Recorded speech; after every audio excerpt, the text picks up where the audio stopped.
ಅನ್ನುವಂಥ ಮಾತು. ಜೊತೆಗೆ ಹೆಂಡರ ಮೇಲೆ ಪ್ರಭಾವ ಮಾಡಿದ್ದವರಿಬ್ಬರು ಹೆಂಡರ ಮೇಲೆ, ಅವನ ಚೆನ್ನಯ್ಯನ ಹೆಂಡರ ಮೇಲೆ. ಅದಕ್ಕಾಗಿನ ಈ ಒಂದು ಕಂಪ್ಲೇಂಟ್ ಕೊಡೋ ಮುಂದೆ ಚೆನ್ನಯ್ಯ ಮುಸುಕುದಾರಿಯಾಗಿ ಬಂದಿದ್ದ. ನನ್ನ ಮೇಲೆ ಪ್ರೆಷರ್ ಮಾಡಿ ನನ್ನನ್ನು ಬೈಂಡ್ ಮಾಡ್ತಾರೆ ಅಂತೇಳಿ. ಅದರ ದುರಂತ ಕೊನೆಗೆ ವಧ ಆಯಿತು.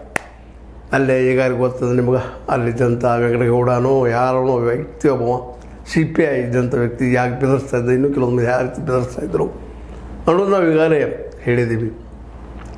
ಹೀಗಾಗಿ SIT ಟೀಮ್ ಏನದಲ್ಲ, ಅದು ಏನು ನಾವು ದೊಡ್ಡವ್ರು ಅಂತಿರೋ, ಯಜಮಾನರು ಅಂತಿರೋ, ಮತ್ತೆ ಅಂತಿರೋ, ಅವ್ರ ಪ್ರಭಾವಕ್ಕೆ ಒಳಗಾಗಿದೆ ಅನ್ನೋದು ಈಗ ಸ್ಪಷ್ಟ ಆಗ್ತಾಯಿದೆ.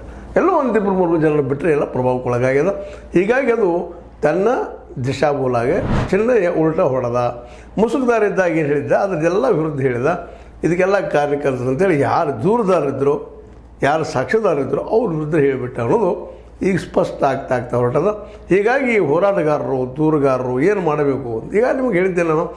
SIT ಜಲ್ದಿ ಮುಗಿಸ್ಬೇಕು ಅಂತೇಳಿ ಒಂದಿಷ್ಟು ದಿನಗಳನ್ನ ಕಂಡೀಷನ್ ಹಾಕಿ ನಮ್ಮ ಗೃಹ ಮಿನಿಸ್ಟರ್ ನಿಮಗೆ ಗೊತ್ತದ, ನಮ್ಮ ಪರಮೇಶ್ವರಪ್ಪನವರು ಇಲ್ಲ ಜಲ್ದಿ ಪರಮೇಶ್ವರಯ್ಯನವರು ಜಲ್ದಿ ಮುಗಿಸ್ಬೇಕು ಅಂತಂದ್ರೆ ಯಾಕೆ ಅಂತ ಪ್ರಶ್ನೆಗೆ ಅದಕ್ಕೆ ಉತ್ತರ ಈಗ ಸಿಗ್ಲಿಕ್ಕತ್ತದ್ರಿ.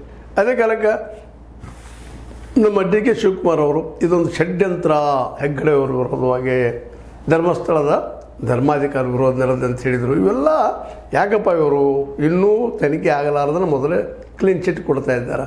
ಆದರೆ ಇಲ್ಲಿ ಅವರಿನ ದೂರದಾರರು, ಹೋರಾಟಗಾರರು ನೇರವಾಗಿ ಹೆಗ್ಗಡೆಯವ್ರ ಮೇಲೆ ಆರೋಪ ಮಾಡ್ತಾ ಇದ್ದಾರೆ. ಅದಕ್ಕೆ ಡಾಕ್ಯುಮೆಂಟ್ ಎವಿಡೆನ್ಸು ಕೊಡ್ತಾ ಇದ್ದಾರೆ.